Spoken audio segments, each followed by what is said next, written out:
The sound haunted him. Even here in the sterile environment of Aberdeen Proving Grounds Weapons Laboratory, Master Sergeant Robert Hayes could hear in his mind the distinctive buzzsaw roar of the MG42 that veterans were calling Hitler's Zipper. He'd never heard it personally in combat, but the after-action reports from North Africa, Sicily, and now Italy all described the same thing. A rate of fire so high it didn't sound like individual shots anymore, just one continuous, terrifying noise that shredded everything in its path. September 14, 1943. The captured MG42 lay disassembled on the workbench before him, each component tagged and cataloged. Captain William Morrison from Army Ordnance stood beside Hayes, both men studying the German weapon with the focused intensity of people trying to understand how they'd been outmatched. "Show me the feed mechanism again," Morrison said. Hayes reassembled the relevant components with practiced hands. At 42, he'd been working with military firearms since before the Great War ended.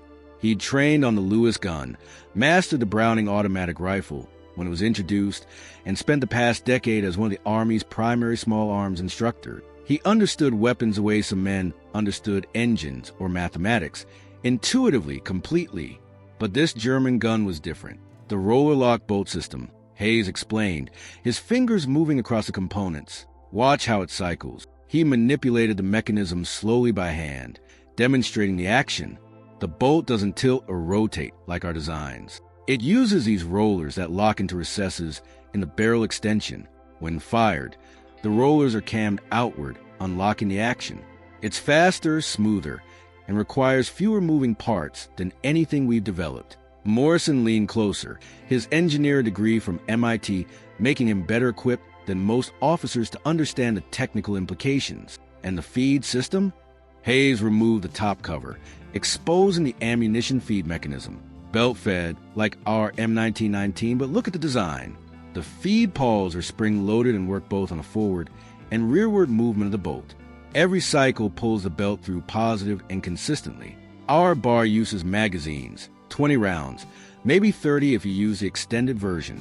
This feeds from belts that can be linked indefinitely. He pulled out a manual they'd captured along with the weapon, translated by German-speaking personnel of Fort Meade. The technical specifications were precise, almost obsessively detailed. Rate of fire, 1,200 rounds per minute.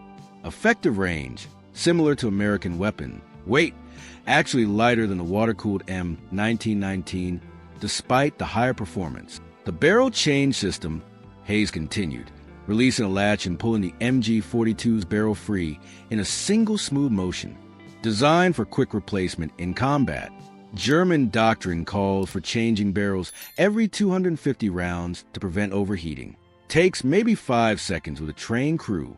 Morrison timed it as Hayes demonstrated, 4.3 seconds. The captain's expression showed what Hayes was feeling. Professional appreciation mixed with uncomfortable awareness of American deficiency. "Our bar doesn't have interchangeable barrels at all," Morrison said quietly. "The gun overheats. The gunner waits for it to cool or stops firing. And even when it's working optimally, it fires less than half the rate of this German weapon." Hayes nodded. He'd been thinking about this constantly since the MG42 had arrived at Aberdeen a week ago. The Browning automatic rifle was a great war design, introduced in 1918 and barely modified since. It was reliable, accurate, and well-liked by troops, but it had been conceived for a different kind of warfare. Walking fire during infantry advances, supporting maneuvers with controlled bursts. The Germans had designed the MG42 for a different purpose entirely, absolute suppressive dominance. "The doctrinal implications are what worry me most," Hayes said, pulling out combat reports from Italy. German squads are built around the machine gun. 8 to 10 men exist primarily to feed, protect, and support the MG42. American squads have the bar as one component among equals. When these units meet in combat, the Germans are putting out 3 times the volume of fire.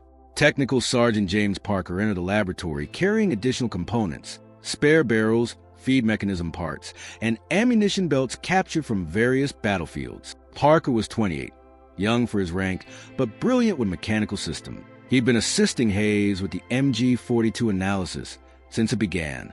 "Sir, I've been reviewing the engineering drawings we captured," Parker said, spreading blueprints across an adjacent table. The Germans developed this weapon starting in 1937. It was designed from the ground up for mass production, using stamping and welding rather than machining. Fast to manufacture, cheaper to produce, and easier to maintain in the field than our milled weapons. Hayes studied the drawings. Parker was right. The MG42 represented not just a different weapon, but a different philosophy of weapons manufacturing. American gun design still reflected peacetime thinking, where quality machining and tight tolerances were affordable. The Germans had designed for total war, where weapons needed to be produced by the thousands using semi-skilled labor and limited materials. The receiver is stamped steel, Parker continued, pointing to specifications, spot welded together. No complex machining required for most components. A factory that was making car parts last year can make MG42 receivers this year with minimal retooling. Morrison was making notes rapidly. What about reliability? Stamp components, high rate of fire. There must be a trade-off somewhere. That's the thing, sir, Hayes replied. There isn't, or at least not one that matters. We fired 2,000 rounds through this weapon since it arrived. 0 malfunctions. The rate of fire actually helps with reliability. The momentum of the high-speed cycling helps clear potential jams before they can develop. He picked up a section of ammunition belt, examining the metal links. Even their belt system is smarter than ours. These links are stamped, reusable, and can be connected or disconnected in seconds. Our M1919 uses fabric belts that wear out and can't be easily adjusted for length in the field. The 3 men stood in silence for a moment, processing the implications. The United States was supposed to be the industrial powerhouse, the nation that could outproduce any enemy through superior manufacturing capacity and engineering skill. Yet here was evidence that German weapons design had, in some critical areas, surpassed American development. We need to test fire against the bar, Morrison decided. Side-by-side comparison with identical ammunition loads and target scenarios. Document everything: rate of fire, accuracy, reliability, barrel temperature. I want objective data to present to Ordnance Board. Hayes began reassembling the MG42, his hands moving with the familiarity of someone who'd already stripped and assembled the weapon dozens of times. Each component fit together with precision, the German engineering evident in every tolerance and surface finish. This wasn't just a good weapon. It was an exceptional one, representing years of development and testing that American designers had spent refining variations of John Browning's quarter-century-old concepts. There's something else, Parker said hesitantly. I've been reading the tactical manuals we captured. German machine gun doctrine emphasizes overhead fire, shooting over the heads of their own advancing infantry to suppress enemy positions. The high rate of fire makes us effective because even brief bursts put dozens of rounds downrange. Our doctrine doesn't really address overhead fire much because the bar's rate is too low to make it practical. Morrison looked up sharply. They're using machine gun fire the way we use artillery? As overhead support for infantry maneuvers? In certain tactical situations, yes, sir. The MG42's rate of fire makes it feasible. A 3-second burst puts 60 rounds into a target area. That's suppression on a level our squad-level weapons can't match. Hayes finished reassembling the MG42 and cycled the action, feeling the smooth mechanical precision. Tomorrow they'd take it to the range and document its performance against American weapons. The results would be conclusive. He knew this German machine gun was simply better than anything the United States had fielded. The question was whether American weapons designers could create something similar. The engineering was impressive, but not beyond U.S. industrial capability. The question was whether institutional inertia and doctrinal tradition would allow the kind of fundamental rethinking the MG42 represented. As he secured the weapon for overnight storage, Hayes thought about American soldiers facing this gun in combat. Infantry pinned down by that relentless 1,200 round per minute buzzsaw, unable to return equivalent fire, watching German squads maneuver behind a wall of suppression that no bar could match. They needed an answer to the MG42. The question was whether American ordnance could develop one fast enough to matter. The morning air at Aberdeen's firing range carried the sharp smell of gunpowder and oil. Master Sergeant Hayes supervised the setup of 2 firing positions, one for the captured MG42, one for the standard M1918A2 Browning automatic rifle. Both weapons were mounted on stable test fixtures, ammunition counted and weighed, chronograph positioned to measure every aspect of their performance. Captain Morrison arrived with 3 additional observers from Army Ordnance, each carrying clipboards and measurement instruments. This wasn't just a casual comparison. It was an official evaluation that would inform procurement decisions affecting thousands of American soldiers. "We'll run identical tests on both weapons," Morrison announced. Sustained fire accuracy at various ranges, barrel temperature monitoring, and ammunition consumption rates. Sergeant Hayes will operate both weapons to eliminate shooter variables. Hayes checked the bar first, his hands moving to a familiar routine he performed thousands of times. The weapon was clean, well-maintained, loaded with a 20-round magazine. It felt solid and reliable, a known quantity that had served American forces adequately, if not exceptionally, for 25 years. "Bar test. Sustained fire, 1 minute duration," Morrison called out. Hayes squeezed the trigger, feeling the familiar recoil pattern. The bar hammered out rounds at its characteristic rate, roughly 500 per minute, when fired in automatic mode. The sound was steady, controlled, each shot distinct. At the end of 60 seconds, Hayes had expended 4 magazines, 80 rounds total, and the barrel was noticeably warm but not dangerously hot. Technical Sergeant Parker recorded the data while range technicians examined the target. The grouping was tight, characteristic of the bar's reputation for accuracy. But the total rounds delivered was limited by magazine capacity and the time required to change magazines under fire conditions. MG42 test, same parameters, Morrison ordered. Hayes positioned himself behind the German weapon, adjusting his grip to accommodate the different ergonomics. The MG42 felt lighter, despite its capability, the stamped steel construction saving weight without sacrificing strength. He loaded a belt of 200 rounds, more than enough for the 60-second test. The moment Hayes pressed the trigger, the difference was visceral. The MG42 didn't fire. It buzzed, a continuous roar that merged individual shots into one sustained blast. The weapon cycled so fast that recoil became a steady pressure rather than individual impulses. In 60 seconds, Hayes burned through the entire 200-round belt and had to reload to continue the test. When the firing stopped, silence felt unnatural. Parker's measurements showed the reality in stark numbers: 198 rounds fired in 60 seconds, nearly 2.5 times the bar's output. The barrel was hot, extremely hot, but still within operational parameters according to German specifications. Target assessment. Morrison called to the range technicians. The results were sobering. Despite the higher rate of fire, the MG42's accuracy remained comparable to the bar at combat ranges. The sheer volume of rounds compensated for any minor dispersion, creating an impact pattern that would devastate infantry positions. Barrel change demonstration, Hayes announced, following the test protocol.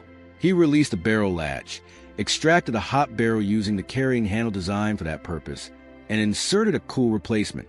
Parker timed it for 0.7 seconds. Hayes could theoretically maintain sustained fire indefinitely by rotating between 3 barrels, something impossible with the bar's fixed barrel design. One of the ordnance observers, a lieutenant colonel named Bradford, stepped forward to examine both weapons personally. He was a career ordnance officer, his reputation built on conservative, practical approaches to weapons development. Hayes watched him study the MG42 with obvious skepticism. "The rate of fire is impressive," Bradford admitted, "but it's wasteful. Ammunition consumption at 1,200 rounds per minute is unsustainable in prolonged combat. The bar's lower rate encourages fire discipline and ammunition conservation." Hayes bit back his immediate response, waiting for Captain Morrison to address it. "With respect, sir," Morrison said carefully, "German tactical doctrine accounts for the higher ammunition consumption. Their logistics are built around supporting these weapons. And in actual combat, the psychological and suppressive effects of the higher rate of fire provide tactical advantages that may offset the ammunition costs." Bradford frowned. "We're not Germans. American logistics and doctrine are built around different assumptions. Redesigning our entire small arms philosophy around one impressive captured weapon would be extraordinarily expensive and disruptive." It was the institutional resistance Hayes had expected. The MG42 wasn't just a better gun. It represented a challenge to decades of American weapons development philosophy. Accepting its superiority meant acknowledging that American ordnance had fallen behind, that the Browning designs everyone revered were obsolete compared to newer German engineering. "Let's test a real-world scenario," Hayes suggested. Simulated squad engagement. Bar team versus MG42 team. Both try and suppress the same target area while enemy forces maneuver. See which weapon provides better tactical support. Morrison approved the test. They set up a scenario mimicking combat conditions. Paper targets representing advancing infantry.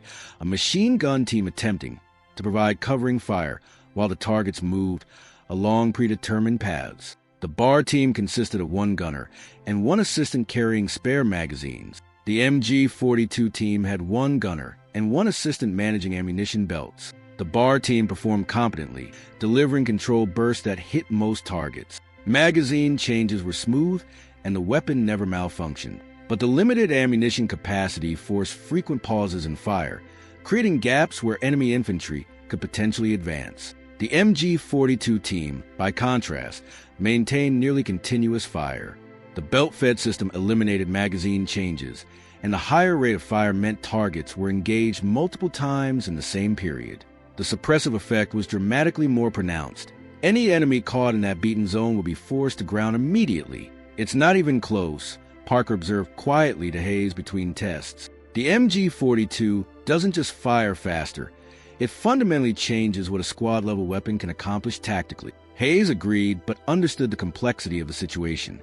The United States had millions of dollars invested in bar production, training programs built around its employment, and doctrine written to its capabilities. Shifting to a new weapon system mid-war would be monumentally expensive and operationally disruptive, even if the new system was superior. By afternoon, they completed comprehensive testing. The data was conclusive. The MG42 outperformed the bar in rate of fire, sustained fire capability, ease of barrel replacement, ammunition capacity, and manufacturing efficiency. The only category where the bar held advantage was weight, and even that was marginal. Colonel Bradford reviewed the results with visible discomfort.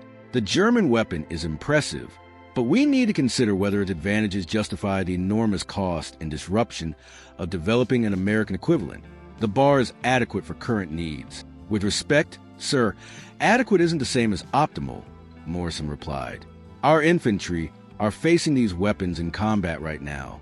Every after-action report from Italy mentions the suppressive fire advantage German positions have. We're asking American soldiers to fight with weapons that are technically inferior to what they're facing. The M1 Garand gives our infantry a rate of fire advantage at the rifle level, Bradford countered. Our doctrine emphasizes individual marksmanship and fire discipline over volume of fire. That's a valid tactical approach. Hayes had heard this argument before. It was true that the semi-automatic M1 Garand gave American riflemen higher, sustained fire rates than German bolt-action rifles. But at the squad level, where automatic weapons provided suppressive fire, the MG42 superiority was undeniable. Permission to speak, sir? Hayes asked. Bradford nodded. I've trained thousands of soldiers on the bar over 15 years. It's a reliable, effective weapon. But after studying the MG42, I believe we're asking our machine gunners to fight at a systematic disadvantage. The Germans built their squad tactics around maximizing machine gun effectiveness. We built ours around a weapon designed in 1918 for different tactical requirements. The world has changed, and our weapons need to change with it. The statement hung in the air. Hayes had essentially criticized decades of American ordnance development, something a master sergeant normally wouldn't do in front of senior officer. But the evidence was overwhelming, and someone needed to say it plainly. Bradford was silent for a long moment, studying the two weapons still positioned on their test fixture. Finally, he spoke. Prepare a comprehensive report with all test data and tactical analysis. I'll forward it to the Ordnance Board with recommendations. But understand, even if they agree the MG42 is superior, developing and fielding an American equivalent won't happen overnight. We're looking at years of development, testing, and production, which means American soldiers will fight with inferior weapons for years. Morrison said quietly, which means American soldiers will fight with proven, reliable weapons while we develop something better without rushing. Bradford corrected. That's how responsible ordnance development works. As the observers departed, Hayes and Parker remained to secure the weapons and compile their detailed notes. The MG42 sat on its mount, an elegant solution to the problem of squad-level automatic fire. Next to it, the bar looked exactly what was, a well-made weapon from another era, outclassed by more modern engineering. Think they'll actually develop an American version? Parker asked. Hayes considered the question carefully. Eventually, the data is too clear to ignore. But Bradford's right about one thing. It won't be quick. The institutional momentum behind our current weapons is enormous. Changing it requires more than good engineering. It requires admitting we got behind and need to catch up. They'd proven the MG42 was superior. Now came the harder part, convincing an organization to act on that knowledge fast enough to matter.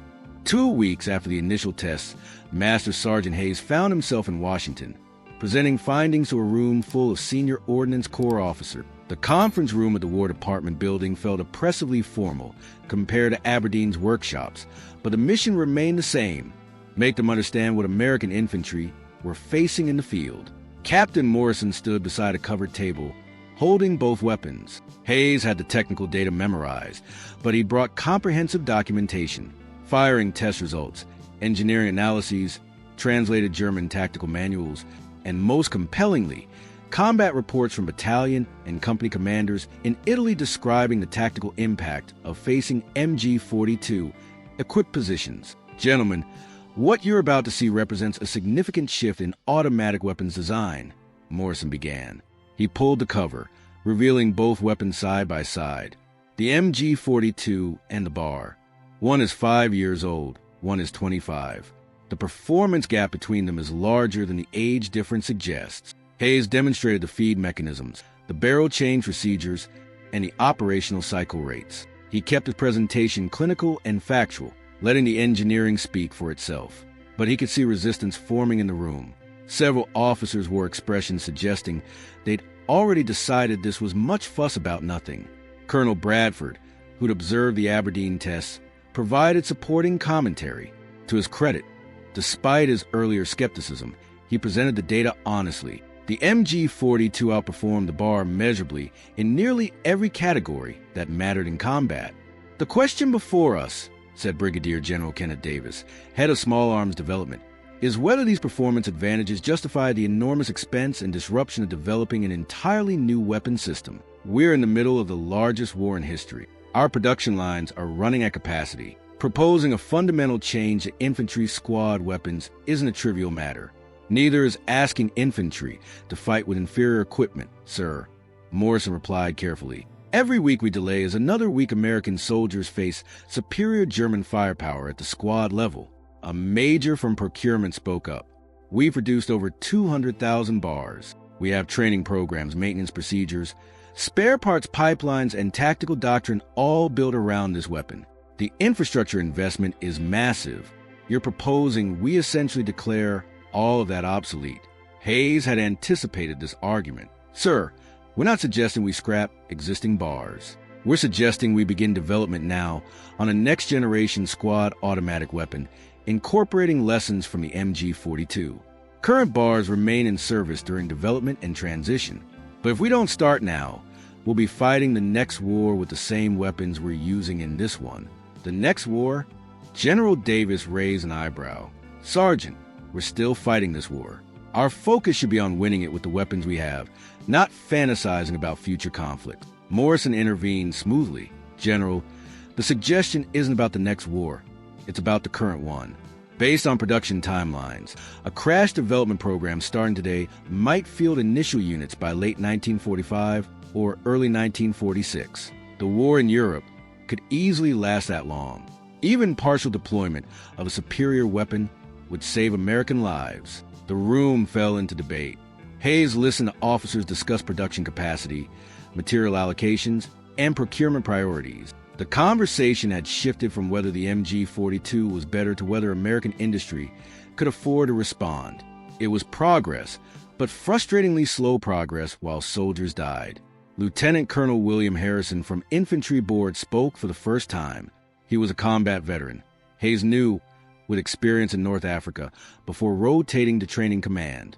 I've read the after-action reports from Italy. Company commanders consistently report being outgunned at the squad level. German positions can suppress our advances with fewer men because their machine guns put out dramatically more fire. Our tactical response has been to rely on artillery and air support to neutralize these positions before advancing. That works, but it's expensive and not always available. Exactly, Morrison said. We're compensating for a squad-level firepower disadvantage with higher echelon assets. That's inefficient and puts more burden on artillery and air support. A Navy captain attending as an observer raised his hand. For what it's worth, the Navy Bureau of Ordnance has been following these developments with interest. We face similar questions about rate of fire for anti-aircraft applications. Higher cyclic rates provide better probability of hits against fast-moving targets. The Germans understood this and designed accordingly. We're catching up, but we were slow to recognize the importance. The admission from another service seemed to shift the room's atmosphere slightly. The problem wasn't unique to Army ordnance. It was systemic across American military weapons development, which had dominated the world in 1918 and spent the next 2 decades refining Great War concepts while potential enemies innovated. General Davis called for a short recess. Hayes and Morrison stepped into the hallway, both understanding this was where decisions would really be made. In private conversations away from formal presentation. Think we convinced them? Morrison asked quietly. We convinced them the MG42 is better. Whether we convinced them to act on it, I don't know. Hayes had spent enough time around military bureaucracy to understand that acknowledging a problem and allocating resources to fix it were entirely different things. When they reconvened, General Davis had clearly made a decision. Here's what we're going to do. First, we'll authorize a comprehensive technical study of the MG42, documenting every design element that contributes to its superior performance. Second, we'll initiate a research program to explore American weapons incorporating similar principles: belt-fed systems, quick-change barrels, high cyclic rates. Third, we'll convene a special board to review infantry squad tactics and consider how improved automatic weapons might change our doctrine. It was less than Hayes had hoped for, but more than he'd expected. Not a commitment to immediate development, but recognition that development was necessary. However, Davis continued, I want to be clear about timelines. We're not going to rush a half-developed weapon into production to meet artificial deadlines. Any new squad automatic weapon will undergo thorough testing and evaluation. We'll do this right, even if it takes longer. How much longer, sir? Morrison asked. Realistically, full development, testing, and initial production, we're looking at 1946 at the earliest, probably 1947 for significant numbers reaching combat units. If the war ends before then, we'll have a superior weapon ready for occupation duty and future contingencies. If the war continues, we'll introduce it as soon as it's proven reliable. Hayes did the mental calculation. It was now October 1943, 3 to 4 years minimum before American infantry would have a weapon comparable to what Germans were fielding now. Thousands of engagements would be fought in that interval with Americans at a systematic firepower disadvantage at the squad level. The meeting concluded with assignments and timelines. Hayes and Morrison would continue detailed analysis of the MG42. Engineering teams would begin preliminary design work on American alternatives. Infantry board would examine doctrinal implications. The machinery of military bureaucracy had been engaged, which meant progress would happen eventually. Walking back to their hotel through Washington's autumn evening, Morrison broke the silence. We did what we could, got them to acknowledge the problem and commit resources to solving it. I know, Hayes replied, but I keep thinking about infantry companies in Italy right now, pinned down by MG42 fire, unable to return equivalent suppression. They don't have 3 years. They have today and tomorrow and every day until this war ends. War isn't fair, Sergeant. Never has been. Sometimes one side has better equipment, better tactics, better luck. Our job isn't to make it fair. It's to give our soldiers the best possible chance with the time and resources available. Hayes understood the logic, but couldn't fully accept it emotionally. He dedicated his career to weapons and training, to giving American soldiers the tools they needed to survive and prevail. Knowing those tools were inferior to the enemy's, and knowing the institution would take years to respond, felt like a personal failure even though intellectually he knew it wasn't. Back at Aberdeen the next day, Hayes returned to the laboratory where the MG42 still sat on its workbench. Technical Sergeant Parker had continued analysis during Hayes' Washington trip, documenting every engineering detail that contributed to the weapon's performance. How'd it go? Parker asked. They're going to study it, develop something eventually, but not fast enough to matter for most of the guys currently fighting. Parker nodded, unsurprised. I've been thinking about interim solution. We can't redesign the bar completely, but maybe we could improve it. Higher capacity magazines, better barrel cooling, modifications to increase cyclic rate. Not MG42 performance, but better than current configuration. It was pragmatic thinking. If wholesale replacement would take years, incremental improvements might help in the meantime. Hayes had been having similar thoughts. Small modifications to existing weapons that could be implemented faster than complete redesigns. Write it up, Hayes said. Detailed proposals for bar improvements that could be implemented with minimal production disruption. If we can't give them the ideal solution quickly, maybe we can give them a better solution faster. Over the following weeks, Hayes and Parker developed a comprehensive improvement package of bar, modified magazines holding 30 rounds, enhanced barrel cooling, minor action modifications to increase cyclic rate to around 650 rounds per minute. Nothing that would match the MG42, but meaningful improvements that could be manufactured and fielded within months rather than years. They submitted the proposals through proper channels, knowing they'd face their own bureaucratic journey through testing and approval. But it was something, a way to help the soldiers currently fighting while the institution slowly developed its long-term response to German weapon superiority. The MG42 remained at Aberdeen, a captured trophy that had revealed uncomfortable truths about American weapons development. It would influence designs and doctrine for years to come, its engineering principles eventually appearing in American weapons of the next generation. But that was future tense, and soldiers were dying in present tense, facing enemies with superior squad-level firepower. Hayes cleaned and secured the German weapon one more time, his hands performing the now familiar routine, 3 times faster than the bar. That was the technical truth. The human truth was more complex. American soldiers compensating for weapons disadvantages with courage, training, and combined arms coordination, winning despite the handicap, but paying a price in blood that better equipment might have reduced. He locked the laboratory and headed home, already planning the next day's work on bar improvements. The war wouldn't wait for perfect solutions. Neither would he. March 1945. Master Sergeant Hayes stood in a different laboratory at Springfield Armory, watching a prototype weapon cycle through its test fire. 18 months had passed since those first evaluations at Aberdeen, and the results of that analysis were finally taking physical form. The weapon before him wasn't an MG42 copy. American engineers had too much pride for that. But the German gun's influence was unmistakable in every design element. Technical Sergeant Parker, now stationed at Springfield as part of the development team, monitored the chronograph readings. Cyclic rate holding steady at 900 rounds per minute.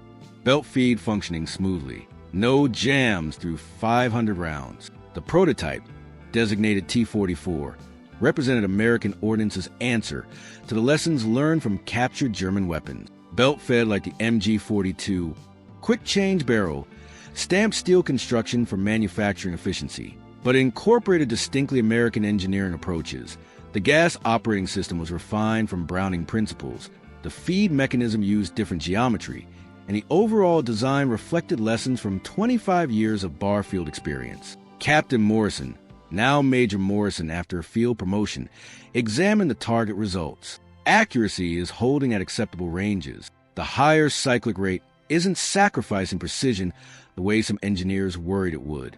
Hayes picked up the T-44, feeling its weight and balance. It was heavier than the MG42. American engineers had added mass to control recoil and improve durability.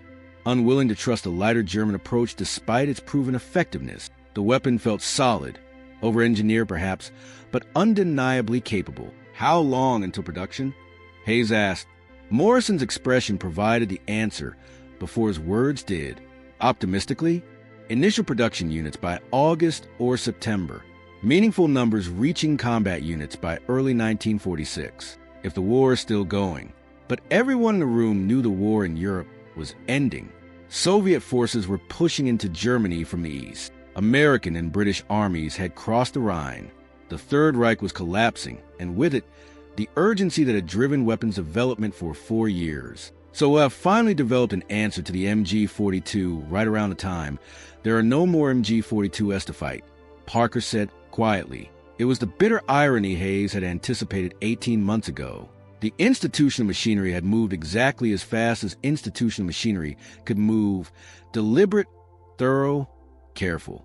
But warfare had moved faster, and now the technical problem they worked so hard to solve was becoming historically obsolete even as they solved it.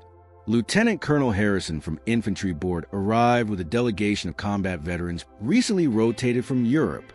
They were there to evaluate the T-44 from a user perspective, to confirm that engineering theory matched infantry reality.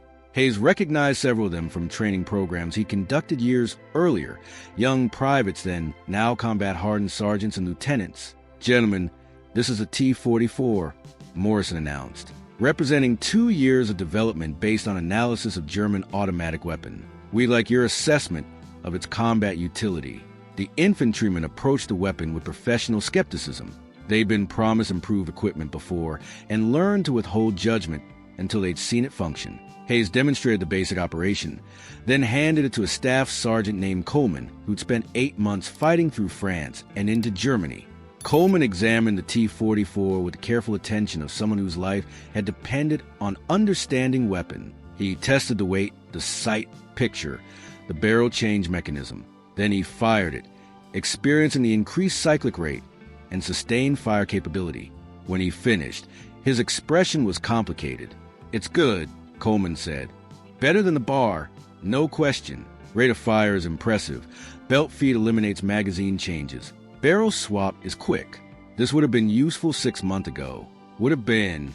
Morrison caught the past tense. "Sir, we're not fighting MG42 as much anymore. Germans are running out of everything: ammunition, fuel, trained soldiers. We're facing old men and teenagers with bolt-action rifles in a lot of sectors now. Their machine gun positions are still dangerous when we encounter them, but they're not the systematic problem they were in 43 and 44. It was confirmation of what Hayes had feared.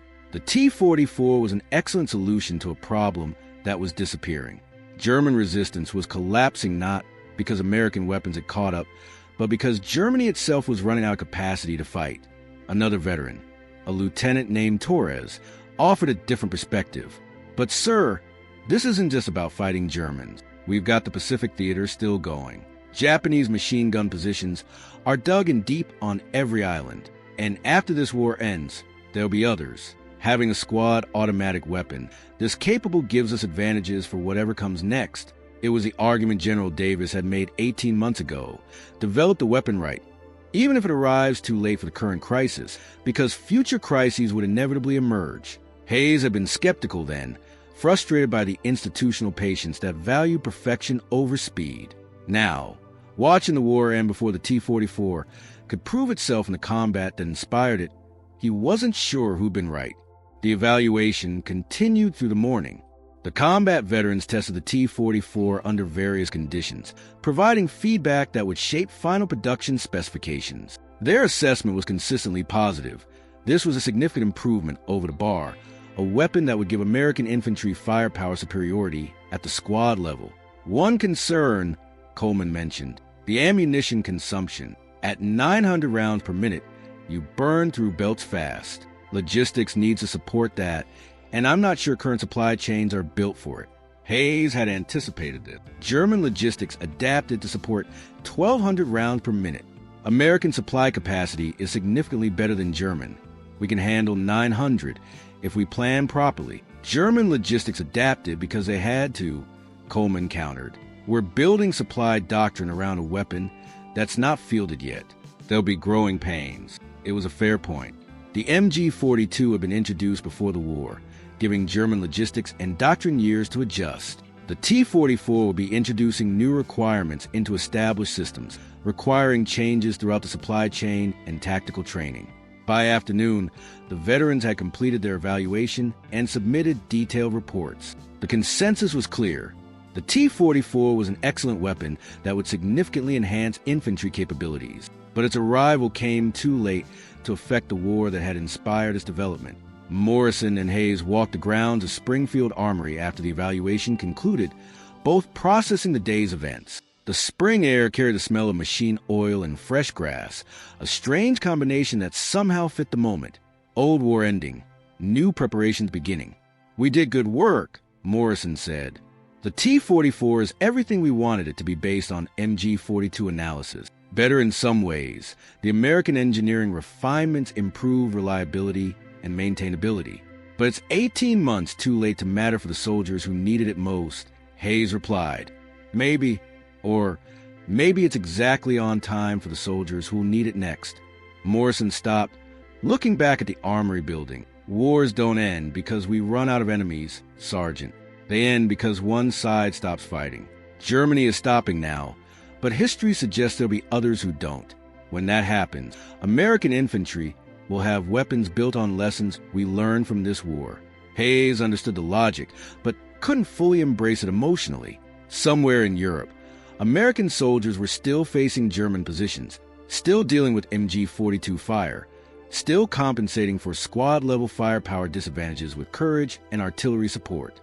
The T-44 wouldn't help them. Improved bar modifications he'd pushed through had helped some, marginally increasing capacity and reliability. But the comprehensive solution had arrived too late. The Pacific, Hayes said, shifting focus. Torres was right. Japanese defensive positions are still a major challenge. Could we expedite T-44 deployment there? Fast-track it to Marine and Army divisions fighting in the islands? Morrison considered it. Production capacity is the limiting factor. Initial runs won't produce enough units to equip entire divisions. We'd be looking at limited distribution to specific units, which creates its own problems: training, logistic support, ammunition compatibility with units not using the new weapon. But it's possible? It's possible. I'll propose it to Ordnance Board. If the Pacific War looks like it'll continue into 1946, there's justification for accelerated fielding even in limited numbers. They walked in silence for a moment, both men thinking about combat they'd never personally experienced but had studied exhaustively through reports, interviews, and captured equipment analysis. The MG42 had been their teacher, revealing through its superior engineering what modern automatic weapons could accomplish. The T-44 was their response, proof that American industry and ingenuity could match any challenge once properly motivated. You ever wonder what would have happened if we captured that MG42 in 1940 instead of 1943? Hayes asked. If we'd had 3 years to develop a response before we entered the war, every day, Morrison admitted, we would have fielded something like the T-44 from the beginning. American infantry would have had firepower superiority from Normandy onward. Casualties would have been lower, battles won faster. But that's alternate history. We work with the timeline we have. Hayes nodded. The timeline they had included thousands of American casualties who'd faced superior German firepower at the squad level, who'd compensated with courage and combined arms coordination, but paid a price in blood that better equipment might have reduced. The T-44 couldn't help them retroactively. It could only help future soldiers facing future enemies. As they returned to the laboratory, Hayes took one last look at the T-44 prototype. It represented 2 years of intensive work, countless hours analyzing German engineering, thousands of design iterations, and test fires. It was objectively an excellent weapon, incorporating lessons learned at terrible cost. But it also represented something less triumphant: institutional slowness, the gap between recognizing a problem and deploying a solution, the reality that military bureaucracy moved at its own pace regardless of urgency. They'd created something valuable. They'd just created it too late to matter for the war that revealed its necessity. Parker was securing the prototype for overnight storage when Hayes returned. The young sergeant had grown considerably over 18 months of intensive development work, his engineering intuition sharpened by constant problem-solving. Think they'll name it after someone? Parker asked. The bar got Browning's name. This deserves recognition too. Maybe, Hayes replied. Or maybe it'll just get a designation number and enter service without fanfare. Either way, soldiers will use it, and that's what matters. He thought about those soldiers, future infantry who'd carry the T-44 into combat, who'd benefit from lessons learned analyzing captured German weapons, who'd never know about Master Sergeant Hayes or the countless others who'd work to give them better tools. That anonymity was fine. The work was its own reward. As Hayes left Springfield Armory that evening, heading back to quarters, he reflected on the strange journey from that first captured MG42 at Aberdeen to this almost ready American response. They'd proven American engineering could match German innovation when properly motivated. They developed a weapon that would serve effectively for decades. They'd done everything right by the standards of careful, thorough weapons development. They'd just done it too slowly to save the soldiers who paid the price for that institutional caution. The war in Europe ended weeks later. The T-44 continued development, eventually entering production and service under the designation M60, becoming the American military's standard general-purpose machine gun for the next 40 years. It would see combat in Korea, Vietnam, and dozens of smaller conflicts, proving itself as reliable and effective as its developers had intended. But for Hayes, it would always be the weapon that arrived too late, an excellent answer to a question asked in blood by soldiers who never lived to see the response.